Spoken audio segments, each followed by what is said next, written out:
So it's a little rusty. A wee bit rusty. Okay. I joked with them that I think they were silent and you'd be really impressed. Okay. But no. All right.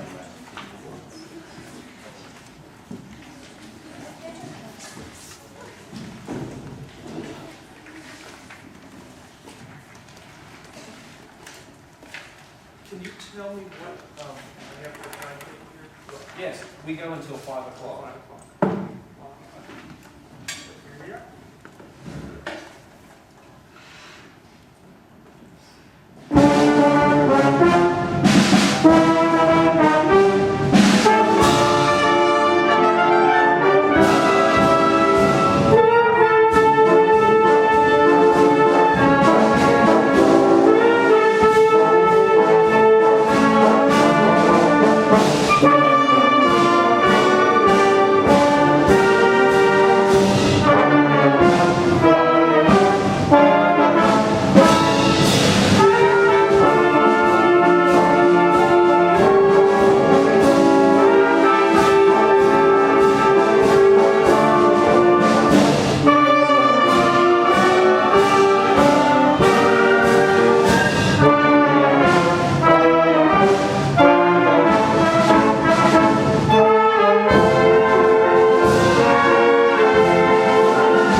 Very good. All right. Why do marches exist? Why do we play marches? Can someone offer a concise history of the march?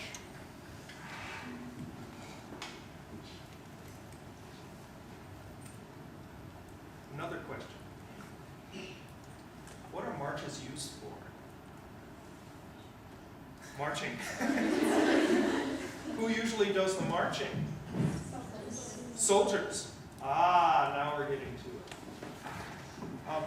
The reason why marches exist actually goes way back to Roman times. If you can imagine 2,000 or more years ago, there were a group of generals that had to move some troops.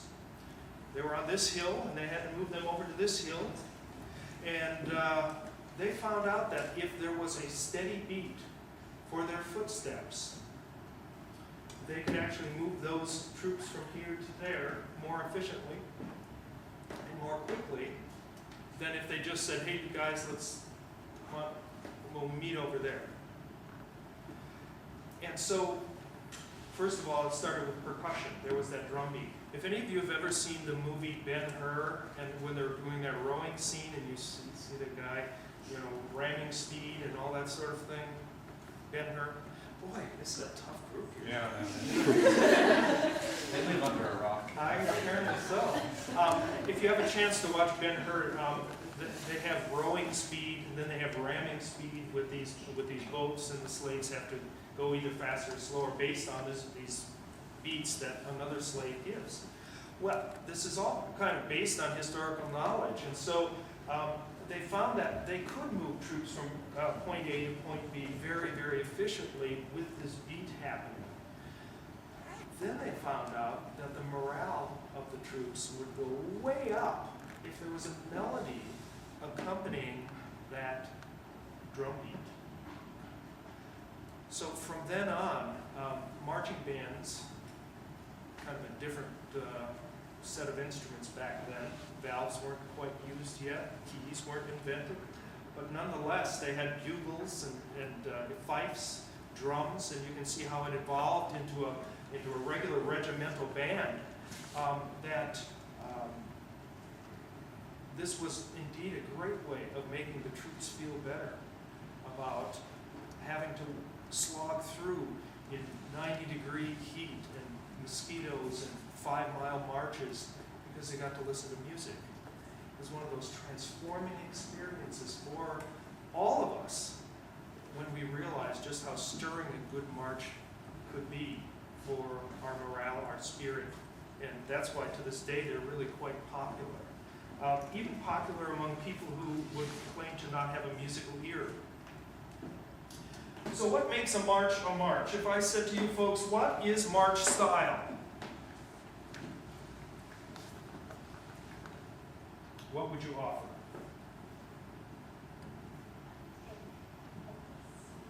Pompous? Possibly.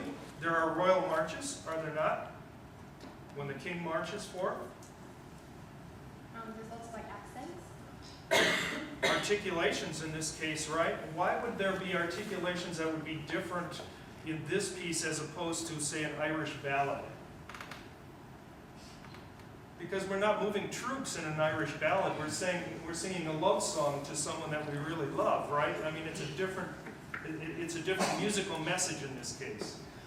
How can we care, if I ask you folks right now, clarinets, we're going to play this in march style, what gears would shift in your head?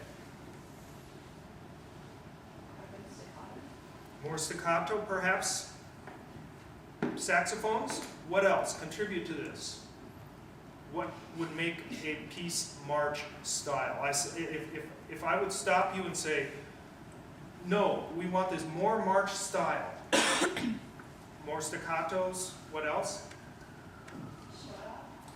Shorter. Are we saying the same thing? Although in this case, I like staccato, that definition of staccato to be more detached than shorter. Okay, so 2/4 or 4/4, because there has to be a strong beat and a weak beat, right? It has to be a left and a right, unless you're marching with a tripod, and we don't do that often. They're generally a bit quicker paced, I think, than most pieces. Like, they're not slow, and usually they're sort of major. They're not really minor and sad, because it has to be up. Yeah. You're hitting. You guys are all hitting all the right notes here, and that is, although there can be a funeral march, can't there be?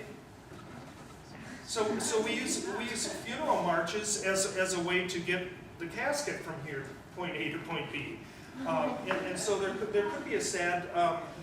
be a sad march. Certainly, we've got a royal march. Have you heard of a circus march before? Circus marches are usually in one instead of, because they're usually the circus musicians are playing for clowns, or they're playing. It has to be very fast paced. And so it's usually not a marching situation, it's more of an excitement situation. Music's always very purposeful, like it's going somewhere. That's true. It's got, there's a form to a march, isn't there?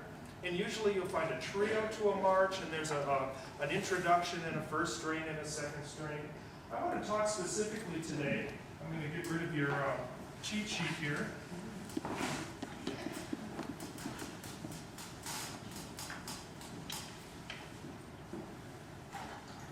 Before, when we were doing our warm-up scale, we were blowing with a straight stream of air like this. And occasionally, when we would change notes, we would interrupt that stream of air with an articulation. But the notes that you are playing, you wouldn't stop, you would just start the next one. Da, da, da. Connected that way, correct? One of the things I heard with this band just now playing this march is, I think, a lack of different kinds of articulations. And so I would ask you at this point, if we were going to graphically do this note, and this is just a straight note, da, da, da, would this note look sort of like this?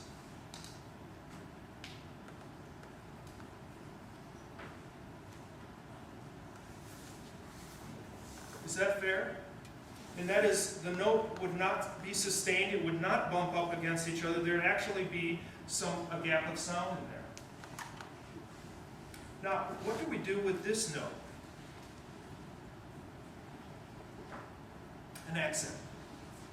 what is the shape of the note here in terms of your tonguing and your airstream? What do you do differently? That's not a rhetorical question, that's one of these questions. What do you do differently? Trumpets, you guys are supposed to be pros at accents. What do you do differently when you see an accent as opposed to a staccato or a regular note? What physically do you do? The accent start of the note. The start of the note. And how do you accent it? It's sort of like when you give a definition of a word, you can't give the word. So what do you do to accent a note? What do you do physically?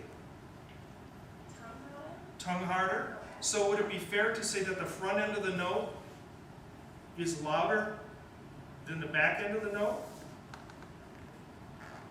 That you somehow have to make this louder here and then recover a little bit?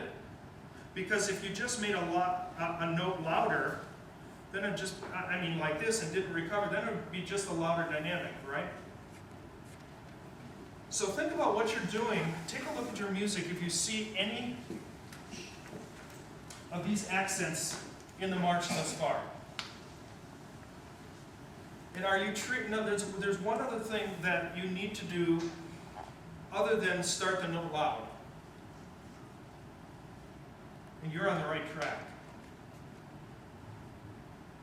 So you tongue harder, right? You tongue the note harder, but you also have to have more air behind the tongue.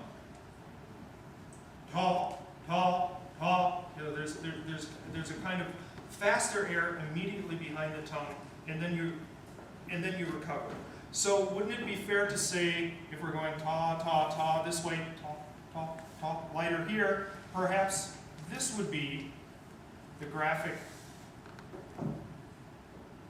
for accented notes. Fair? Okay, good.